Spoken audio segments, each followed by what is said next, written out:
My oral illustration be like.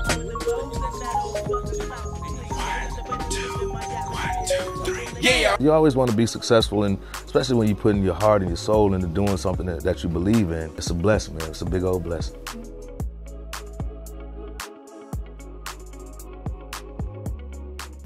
We are sitting down with the one and only big boy. No introduction necessary, but we still gonna do it anyway. Yeah. Songwriter, producer, artist, entrepreneur, philanthropist, and also an Atlanta icon. Thank you so much for sitting down with us on NBC Atlanta's 11Alive Uninterrupted. Welcome to Stankonia. I appreciate it. I appreciate it. Listen, ain't no other way to start but to look at all of this. I know, right? It's a lot. It's the span of what, more 3 decades specifically. Mm-hmm. Let's start with this one right here, right? Here you go. Yeah. How did this moment feel? I mean, it was 30 plus years ago that OutKast started as a group, right? And this is the beginning of your journey. Yeah. Tell me the story behind this. This is like 2 teenagers that's living a dream, you know? Yeah. Hooking up with organized noise and camping out in a dungeon for all those years and just really honing and perfecting our craft of just being the best in the world as far as lyricism goes.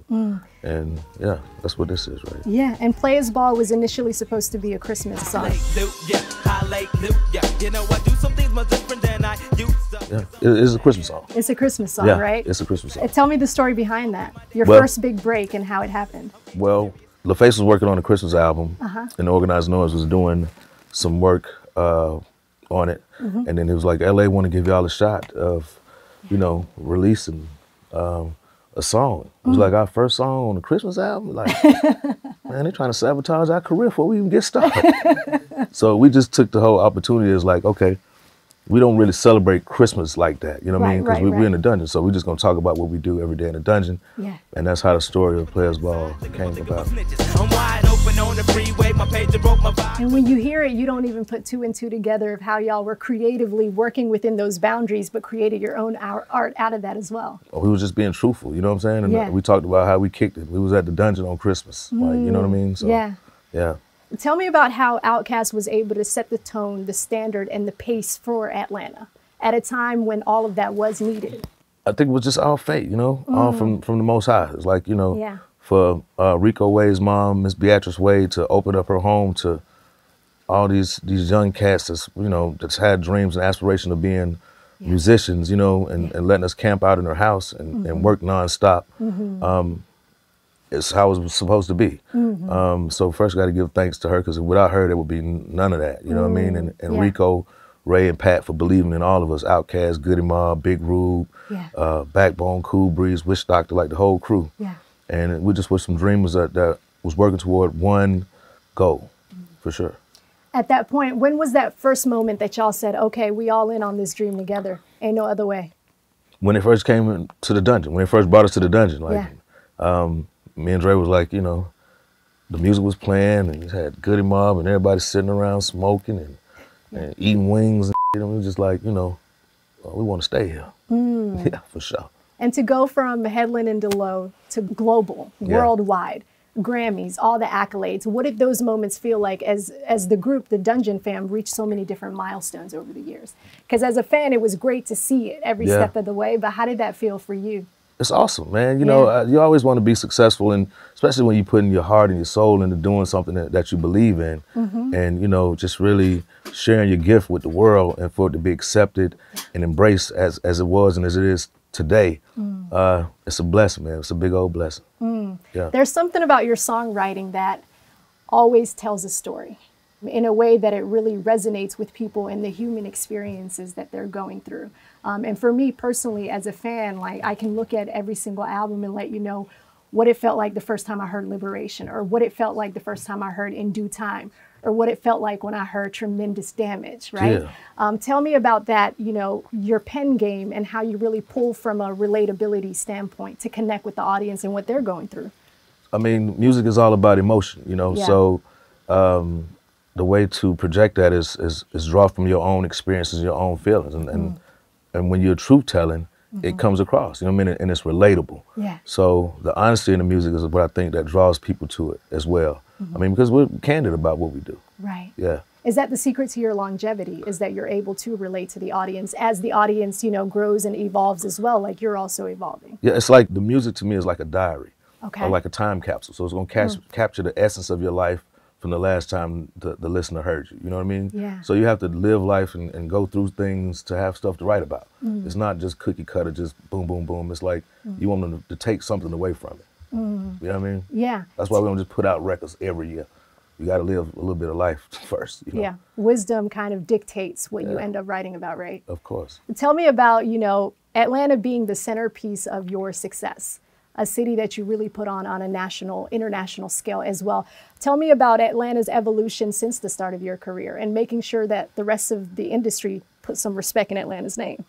Oh, they know what it is, man. They know what it is now, They yeah. know what it They is, didn't always know, though. No, they didn't always know, but Yeah. at the same time, like Atlanta's like that is that black mecca. You know what I mean? Yeah. From the businesses to now you got the tech and the movie industry here, Yeah. as well as the music helped usher in the coolness of Atlanta. You know what I mean? So as long as we keep the groove going, I mean they're gonna keep on coming. What was it like to make sure that it was no longer a matter of asking for a seat at the table? Like Atlanta brought its own table, like in the mid-90s, as you were breaking out as an artist. You got to show them. You know what I'm saying? Like, Yeah. you got to show them. Like you just got to do it. And when you rock them, you know what I mean? You're gonna rock them to sleep, or you just gonna rock them. Yeah. Right. From, your catalog with your group OutKast to your solo journey as well, how have you evolved as an artist, as a storyteller? How did you kind of challenge yourself to say, okay, like here's our catalog as OutKast, but here's me as Big Boy, and here's my solo albums as well? Yeah, it's just a natural progression, I guess. Yeah. You know what I mean? Like, I put out as many albums solo as I did with OutKast, just about. You know what I mean? I actually been solo longer than I've been in a group. I just had a legacy like the OutKast is everlasting. You know what I mean? It's like the mothership because it's timeless. You know what I'm saying? Like Right. you can go back and when you go back and listen to the records, you always discover something new, whether it's something that you missed lyrically or maybe a sound in a song that you didn't know was there. Because we kind of hide little nuggets in there, so it's like a treasure hunt. So that's what keeps people going back, and then you got the younger generation going back, discovering it, and be like, and it goes on and on. Like it's here. It's like because a lot of it was way ahead of its time, and still is. They ain't caught up yet. You feel me? I ain't trying to pull my own horn or choke my own chicken. I don't do that no more. Yeah. But it's real. Tell me about the brotherhood that you formed with Dungeon Family, Organized Noise, with Andre. What does all of those brotherhoods mean to you? Outside of just the music itself, too. Exactly that. We're brothers. You know what I mean? Like we might not see each other every day or every month, but when we do hook up, it's like we ain't missed a day. You know what I mean? It's a certain bond that we have that it's past music. Like it's a certain level of love and respect that we all have for one another. That we still family. You understand? Yeah. And your journey of fatherhood as well is a lens into your life that you also give your fan base. Tell me about your journey of fatherhood and how much that also means to you as well with that strong family base. Really, besides like the music, like actually even before that, being a great father to my children and role model to them and see them thrive and be successful in this life is my biggest accomplishment, period, in life. You know what I mean? The music was something that helped me to provide a life for them that, I didn't have, but at the same time, giving them that discipline and making them earn what they work for. You know what I mean? So, fatherhood, that's my thing. You know what I mean? First. That's the important legacy, right? Yeah, exactly. Because, like now, I don't have to worry about, like, no knucklehead stuff. Like, my daughter's a child psychologist. She graduated from Auburn University in Alabama. My son, Bamboo, went to school for architecture. He's now my property manager at all my Airbnbs. He's a monster. Yeah. And of course, a little Peasy, Cross the baby, is at Nevada, the Wolfpack. He got 2 more years to go. This is breakout years of running back up there, man. I'm proud of all my children, man. Yeah. How does it feel to see them kind of enter their adulthood with their own identity and their own passions as well? I dig it. I mean, I really dig it because, it was funny though, because when my daughter first went to school, it was like, that's the first time, like, my kid left the state. And then Bamboo went to school, like, 2 out the nest, and then Cross went to Oregon. I'm like, they not in Georgia no more, you know what I mean? But they wanted to go out and plant their seeds somewhere else and have their own identity and do their own thing. And They did it. Yeah. Yeah. You know, when you tell me about that, what comes to mind is one of your song lyrics. You said, got a son on the way by the name of Bamboo. Yeah. Got a son on the way by the name of Bamboo. And then now Bamboo had a son on the way too. Yes. And you're yes. a granddaddy as Yes, well. yes, Isn't that yes. wild? That's I call amazing. us a granddaddy. A granddaddy. We dropped the G. Because I run. Okay. So yeah, he call me Poppy son. You know what I mean? Poppy son. Yeah. I got my grandson. Yeah, Antoine III. You know what I'm saying? We call him Eunice. Eunice. AKA Muscles, AKA Cheesecake, AKA the heir to Zamunda. He got all the names. Yeah. And him and Bamboo's girl, they live with me now. Okay. Yeah, so like he's in the household with, granddaddy and his daddy. So Yeah. we got to instill them values in him that, we came up with. How do you compare, when you were raising Bamboo to now being in your grandson's life as well? Like, has your grandson changed you? Yeah. Has he softened you? I think he done. I always had that side to me, Yeah, but he yeah, just yeah. made me a little bit more tender. Just with him. Just with him. Still everybody else, no. You know what I mean? Yeah. But it's fun, man. To be able, that's what it's all about. Like you do all this work, Yeah. put out all this art, but you have to enjoy life. And so to be able to be still here, young, healthy, blessed, my mom, my whole entire family, Yeah. and to see a third generation, come up behind me and still thrive and doing what I love to do, don't get no better than that. Yeah. Man. The blessing within that is every Black man deserves to reach a point where he can become a grandfather. And Absolutely. sadly, with what we see in the headlines happening to Black men all the time, Mm-hmm. it just kind of makes you wonder, it shouldn't be a privilege. It should be a standard for all Black men. Exactly. I try to set an example. That's why I even share those moments with my grandbaby on there, just like this is what it's about. You know what I mean? Yeah. It ain't live fast, die young. It's like live proper and prosper. You know what I mean? That's what you got to do. Is that also the mission behind your foundation as well, to help the kids? Absolutely. Tell me about that. the When big- did you launch your nonprofit organization? Big Kids Foundation about 13 years ago. And my focus has always been, to motivate kids and to put that impression on them as a mentor. And like I said, it's better to mold a young mind than it is to prepare a broken one. Let's talk about your most recent collaboration with Butter ATL. Yeah. Tell me about, how that synergy happened and what role you have now taken on with that as well.